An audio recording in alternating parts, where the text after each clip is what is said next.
자, 그 명태균 이야기 한번 네. 해보겠습니다. 그 우리 국장님 보시기에 명태균 씨의 현재 그 멘탈리티는 어떻다고 보십니까? 명태균 씨는 믿을 수 없는 사람입니다. 아. 그러나 예, 예. 그가 제시하는 증거는 네. 믿을 수 있습니다. 아. 네, 구별해서 봐야 돼요. 명태균 씨는 괜한 소리 하는 사람이에요. 예. 자기 이익밖에 없어요. 네. 그 사람이 민주주의에 대한 관심이 있거나 국민들이 궁금해하는 걸 알려드리겠다라는 생각 별로 하지 않고 있어요. 그런데 그러니까 좀 뭐랄까 사익만 추구하는 엉터리 브로커죠. 네. 명태균 씨와 함께 했던 사람들도 다 엉터리라는 게 이제 밝혀지고 있는 거고요. 네. 그런데 그가 검찰에 제출했다는 세 대의 핸드폰 그리고 한 개의 USB는 믿을 수 있는 거예요. 최근에 그 검찰이 조금 다른 태도를 보이고 있잖아요. 네네. 창원지검에서 서울 중앙지검으로 사건을 이송했는데 여기서 네. 우리 오창인 국장님은 수사기관이 왜 이렇게 태세를 전환하지 정확하게 짚어내시는 분입니다. 대한민국 최고라고 전 봐요. 이거는요. 네. 검찰이 자기 저 혈관에다 자기가 링거 꽂는 거예요. 생명 연장의 꿈을 꾸고 있는 거예요. 그렇군요. 네? 예. 왜냐하면 명태균 게이트는 어떻게든 밝혀집니다. 가만히 있으면요. 명태균 특검법이 통과될 거 아니에요. 뭐 최상목이 거부권 행사한다? 몇 번이나 하겠어요? 그렇죠? 네. 아니 그러니까 그러지 않더라도 뭐 네. 정권이 바뀌면 명태균 특검법보다 더 센 게 올 거 아닙니까? 네네네. 그러니까 어차피 밝혀지는 거예요. 예. 이게 3월에 밝혀지냐 2월에 밝혀지냐 5월에 밝혀지냐 요 싸움일 뿐이에요. 네. 그럼 검찰은 어떻게 했습니까? 명확한 증거에도 불구하고 증거를 깔아뭉갰잖아요. 네. 증거를 알리지 않기 위해서 범죄를 감춰주기 위해서 노력하고 애썼던 게 백일화에 드러나게 된 거예요. 맞습니다. 큰일 났죠. 예. 그러니까 서울중앙지검에 가져가서 예. 서울중앙지검엔 기자도 많고 여건이 좋거든요. 예. 여기서 이제 해보자는 거예요. 그러니까 저는 명태균 게이트에 대해서 네. 특히 윤석열, 김건희와 유착된 부분에 대해서 아주 세게 깔 거라고 봅니다. 세게 수사할 거라고 봐요. 왜? 예. 카스니까 이제. 예. 아이고 그 지나간 권력에 대해서는 가혹하게 할 수 있거든요. 살아있는 권력에 대해서 못하는 거죠. 검찰이. 아니 불과 몇 달 전만 해도 김건희를 부르기는커녕 지들이 가가지고 그냥 그 경호처 건물에 가가지고 설설기면서 휴대전화 반납하고 뭐 그랬던 아니 검찰인데 그렇게 언론 보도를 봤는데 네. 진짜 가서 조사를 했을까요? 조사도 안 했다. 아니 모르겠어요. 저는 그냥 가서 인사드리고 예. 너 몇 기니 뭐 너 어디 근무하던 애니 이런 얘기 듣고 왔을 것 같은 흉악한 생각이 드는 거예요. 아 김건희가 그렇게 물어봐요? 아니 그러니까 예를 들어서 저는 다리를 꼬고 앉아 있는 김건희의 육성을 들어보면 예.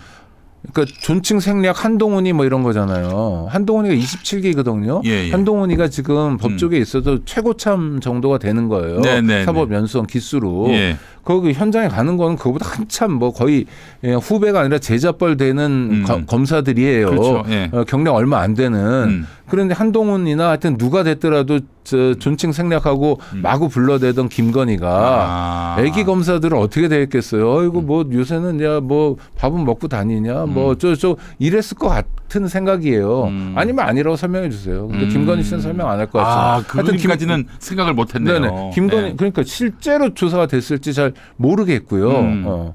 그다음에 이제 김건희 씨는 하여튼 지금부터는 큰일 난 겁니다. 네. 명태균 게이트가 터지면서 김건희에 대한 강제 수사를 진행할 거예요. 네. 그리고 검찰이 생명 연장의 꿈을 이어가기 위해서 굉장히 중요한 사람이 김건희입니다. 김건희를 포토라인에 세우고 네. 김건희가 희대의 악녀라는 거, 김건희가 어마어마한 범죄를 저질렀다는 거, 네. 그래서 그 어마어마한 범죄를 검찰이라는 쓸만한 조직이 밝혀냈다는 걸 국민들에게 보여주기 위해서 아주 열심히 뛸 거예요. 그래서 우리 예. 국민들은 뭐 우리 구독자 여러분들은 절대 그런 일 없겠지만 네. 검찰의 분탕질에 속으면 안 됩니다. 지금 그럼에도 불구하고 검찰 개혁은 다음 정권에서 제1과제로 네. 신속하게 처리해야 된다라는 네. 건 놓치지 않아야 합니다. 생명 연장의 꿈을 지금 시전하고 있는 것이다. 검찰이. 네. 예. 노력하는 중이죠. 실현될 거라고 저는 생각하지 않아요. 네. 알겠습니다. 실현되지 않죠. 그리고 저기 그동안 한 짓이 있는데 그걸 누가 다 잊어요. 그거를. 아니 근데 잊어요. 왜냐하면 잊어요. 그 뉴스의 임팩트 때문에. 그럼요. 그리고 김건희가 막 불려 나와가지고 그렇죠. 최대 조사받고 그리고 그 다음에 뭐 서울중앙지검 차장검사입니다 해가지고 브리핑을 또 얘가 이쁘게 잘할 수 있거든요. 네. 저희가 그동안 부족함이 있지만 네. 그래서 저는 김건희를 언제 소환하냐면 네. 3월 중순 이전에 그러니까 네. 탄핵 심판 결론이 나기 전에 예. 김건희를 소환할 거다. 왜? 그럼 현직 대통령의 부인이잖아요. 그러네. 현직 대통령의 부인을 수사 라인에 세우고 네. 구속시킨 건 우리입니다라고 말하고 싶은 거예요. 그렇지. 그럼 저도요. 예. 긴장감을 갖고 봐도 네. 그 순간을 보면 자식들이 그래도 일을 좀 하네? 네. 라는 생각이 드는 거예요. 이런 생각이 많이 들면 어떻게 돼요? 예. 검찰에 대한 지지가 높아지는 거죠. 이걸 확실히 노리는 거예요. 검찰은 이제 부르기만 하는 게 아니라 그 이전에 일단 그 여론전으로 그러니까 막 언론에다가 이런저런 김건희 피의 사실을 흘려가지고 아주 만신창이로 만들어놓고 난도질을 하고 그걸 써줄 언론이 또 줄 서 있잖아요. 그렇죠. 얼마나 많은 언론이 아니, 검사들이 불러가지고 하나 언론씩 돌아가면서 하루에 특정 하나 어제 조선일보 주면 동아일보에서 그럴 거 아니에요. 우리 호구냐 그럼 동아일보도 하나 주고 중앙 하나 주고 이렇게 하는 거예요. 원래 아니 진짜로 장사 이렇게 옛날에 걔네 브리핑 안 하고 그 짓을 한 사람이 한동훈 편집국장입니다. 다 그래요. 그래서 점심 먹으면서 슬쩍 하나 뭐 이렇게 하고 그런 거 제일 안 했던 사람이 누구냐면 윤석열이에요. 왜냐면 이 사람 사랑설 그러니까 횡설수설이기 때문에 사건에 대해서 브리핑해야 되는데 뭐 1시간, 2시간 내내 걷기는 얼마나 건강에 좋은가에 대해서 이야기하고 말고 이래서 기자들 원성이 많았던 사람이에요. 윤석열 검사가. 네. 그래서 이명박 구속할 때는 또 한동훈이가 나서서 브리핑했었고 그럼요. 기억이 납니다. 그거를 자기 치적으로 삼는 거고 자기 조직의 치적으로 삼는 거죠. 근데 김건희는 아직도 지금 권력 중독에 사로잡힌 것 같아요. 아니 중독이라는 게 뭐 중독 마약 같은 거 안 해보셨죠?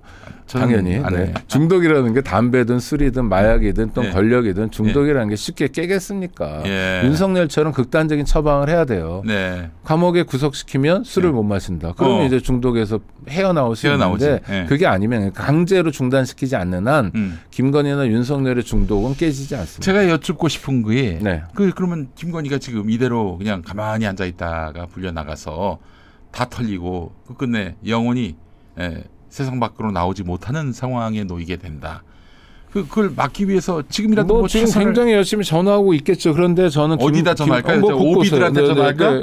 아니 그리고 저는 그 김성원 경호처 차장 구속영장 3번째 지금 글쎄 말입니다. 신청했는데 반려된 것도 전 김건희의 작업인 것 같아요. 그러니까 어차피 탄핵 될 건데 탄핵 될 때까지라도 윤석열도 마찬가지예요. 탄핵 될 때까지라도 경호는 받아야 되는 거 아니야. 이거 마지막 자존심이다. 내가 대통령으로서 뭐 대통령 부부로서 이러면서 이제 그거를 버티고 있는 것 같아요. 아니 근데 이런 해석도 있던데요. 그 지금 대검 차장, 그러니까 검찰총장 다음이죠.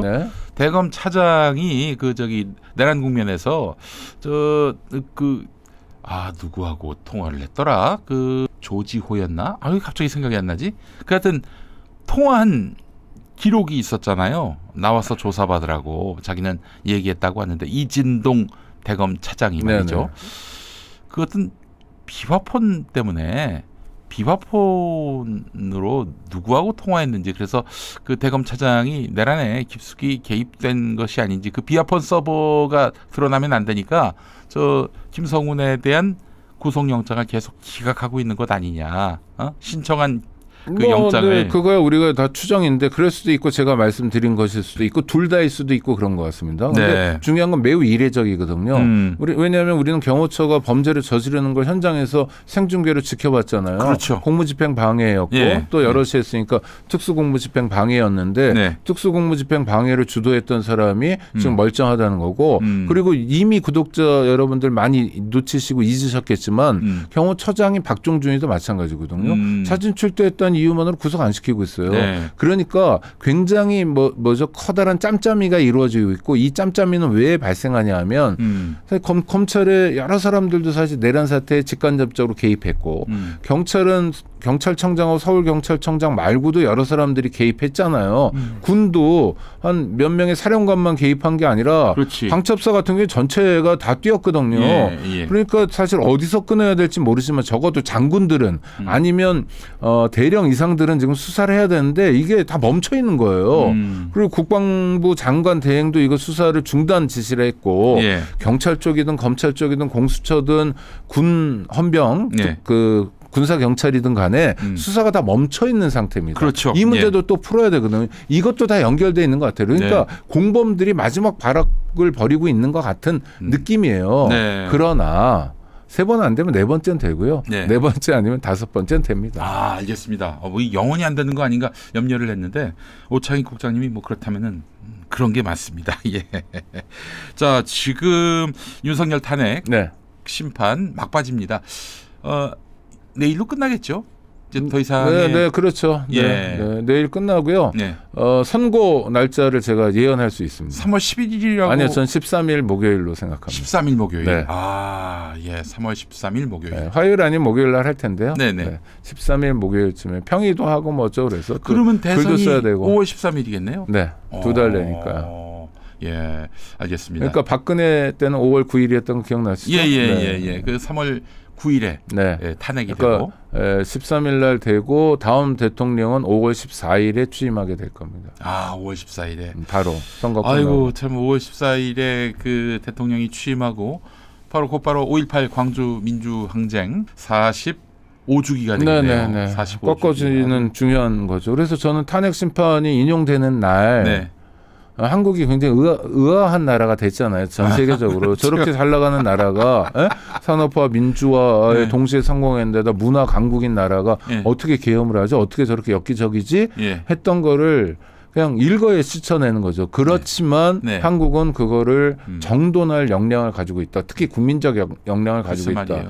그래서 친위 구테타를 일으킨 현직 대통령을 쫓아냈다. 파면했다. 네. 그래서 우리가 그런 거 걱정 많이 했잖아요. 네. 이를테면 한국 주가가 많이 떨어지고 국유 그렇지. 정말 많은 국부 유출이 있었잖아요. 예. 근데 원화 가치도 떨어지고 이런 게 이제 정상화되고 또 하나 정말 기분 좋은 일이 전 세계 정상들이 하나같이 막 서둘러서 한마디씩 할 거예요. 그렇지. 트럼프도 한마디도 안 했다가 한마디 할 거예요. 뭐라고 그러냐면 한국의 민주주의는 정말 위대하다. 한국 국민은 위대하다. 네. 이렇게 말부조라도 쭉 할 거거든요. 그렇죠. 여러 국가 정상들이. 예. 이러면서 한국은 또 다른 지형을 차지하게 되는 거죠. 저는 그게 약간 설레이기도 해요. 물론 지금까지 과정은 너무 길고 지루하고 답답하고 네. 또 자칫 위험하기도 했는데 그러나 결과는 굉장히 괜찮을 거다. 그 대통령이 김문수가 되면 안 되죠. 그거는 뭐 글쎄 뭐 아니, 김문수가 대통령이 될 가능성 얼마나 보십니까? 글쎄 무슨 전면전이 일어나 아니 뭐라고 그러니까 상상하기 어려운데 예. 그런 가능성은 본인도 꿈꾸지 않는 걸 우리 같은 지나가는 행인이 김문수 씨가 대통령 될 가능성을 생각해 보면 우리나라의 양대 정당이라는 국민의힘에서 대선 후보를 선출해야 할 텐데 사실 오세훈, 홍준표 그리고 한동훈 중에 안 되겠죠. 대안이 나올 수 있겠는가? 오세훈, 홍준표는 뭐 명태균한테 두들겨 맞아서 안 될 거고 한동훈 씨는 뭐 이미 깜도 아니지만 그렇죠. 당내 지위가 그런 건 아니고 한동훈 씨의 선택은 뭐 새로운 당을 창당해야 되는데 그렇지. 자기를 따라 나올 국회의원이 한 명도 없을 것 같잖아요. 뭐 친한계가 15명 된다고 했는데 그 정도까지는 아닌 것 같아요. 전혀 아니고요. 비례 한 2명 정도일 텐데 비례는 못 따라 나오잖아요. 그러니까요. 한 명도 없을 것 같고 그러니까 정치적으로 무의미한 존재가 돼버리는 거고요. 그래서 김문수 씨가 뭐 대통령 후보가 될 가능성이 높죠. 지금으로서는. 근데 그러면 같이 망하는 겁니다. 뭐 좋죠. 뭐 일망타진. 아유, 일망타진 좋습니다. 일당타진, 일망타진. 예, 알겠습니다. 자, 지금 극우 세력들 어떡합니까? 이제 사실 윤석열이가 파면 결정되면은 틀림없이 국민의힘은 어떻게든 중도의 마음을 얻으려고 제스처는 취할 거예요. 그래서 뭐 극우적 그동안의 어떤 행보들에 대해서는 좀 선긋기를 하고 할 텐데 근데 지금 이른바 아스팔트 극우들 이들은 너무 그냥 갈 때까지 간 거란 말이죠. 저는 이제 국가가 원칙을 분명히 세워야 된다고 생각해요. 그러니까 전 집회의 자유 같은 건 헌법상 기본권이어서 철저하게 보장돼야 된다고 생각합니다. 저도 집회의 자유 보장을 위해서 정말 오랫동안 싸웠어요. 그렇죠. 표현의 자유도 마찬가지예요. 그런데 집회의 자유나 표현의 자유는 일종의 수단에 해당되는 권리예요. 그러니까 내가 겪고 있는 딱한 일, 억울한 사정을 알리기 위해서 집회를 한다. 내가 갖고 있는 생각을 알리기 위해서 뭐 표현의 자유를 누린다, 보장받는다 이런 거거든요. 그런데 누군가를 해치라고 선동을 표현의 자유, 집회의 자유 이런 건 존재할 수 없는 거예요. 그렇죠? 예. 그러니까 집회에서 내란을 선동한다면 예. 집회의 자유로 표현의 자유로 그 사람의 어떤 발언을 했더라도 인정해주고 형사소추도 안 하고 아무런 책임도 묻지 않는 게 아니에요. 그 혐오를 조장하고 차별을 선동하고 테러를 주문하는 권리 따위는 존재하지 않아요. 민주국가에서. 어디 가서 뭘 훔쳐와라. 이런 표현의 자유가 있습니까? 그럼요. 보이스피싱으로 뭐 저 사람의 재산을 뺏어라 이런 집회의 자유는 없는 거예요. 예. 그러니까 이건 그냥 범죄예요. 범죄. 민주국가에서 절대 보장할 수 없어요. 그럼 어떻게 해야 됩니까? 경찰이 빨리 수사에 나서야죠. 네. 그리고 예. 광화문의 그 자리가 전광훈 씨 개인의 땅이 아니잖아요. 거의 어떻게 반복적으로 거기서 그 뭐 합니까? 예. 실제로 영업하는 거잖아요. 그렇죠. 예?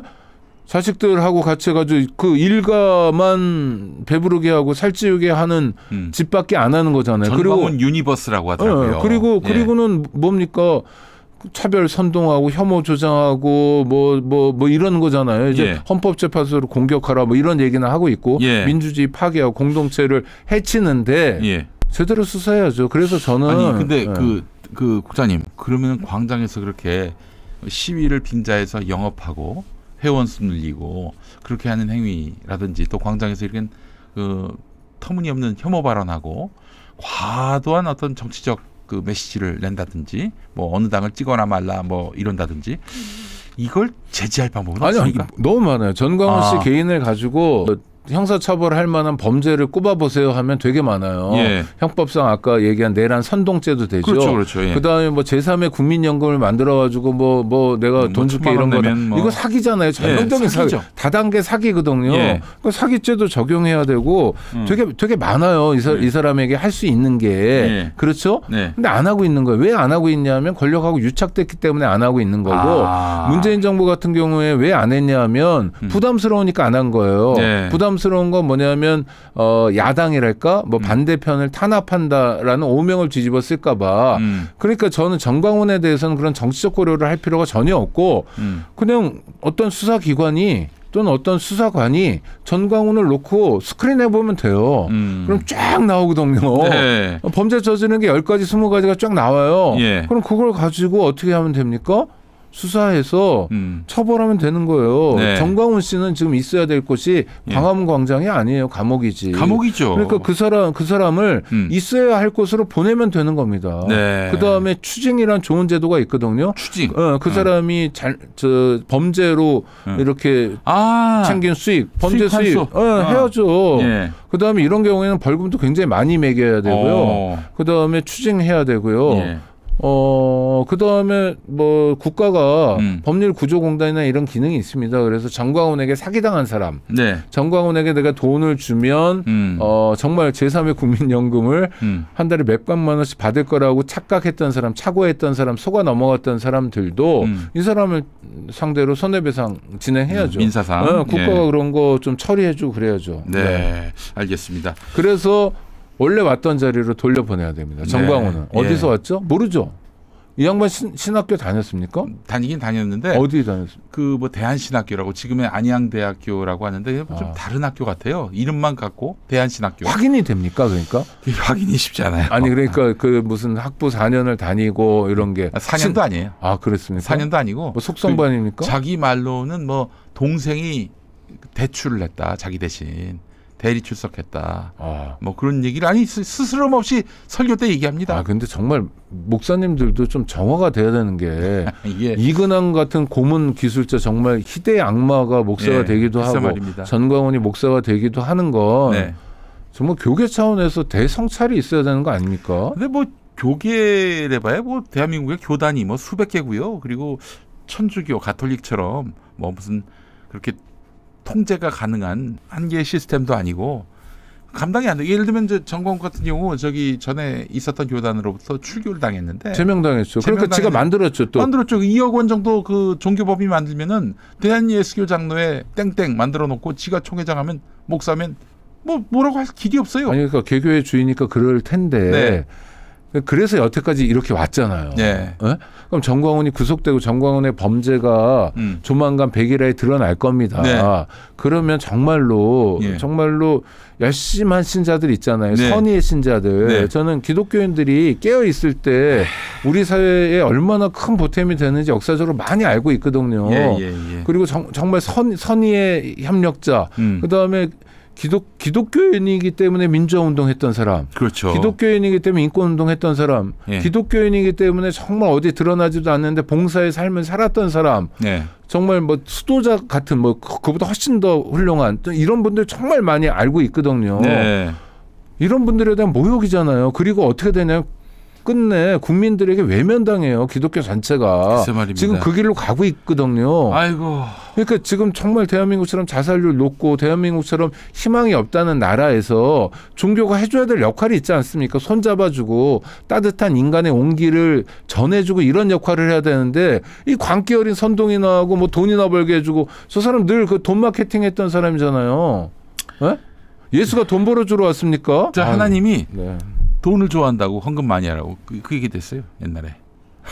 아니 그걸 엎어버리고 성정 정화 사건을 일으킨 사람이 예수님인데 그러니까 저건 정말 사탄이에요 종교적으로. 아니 그렇잖아요.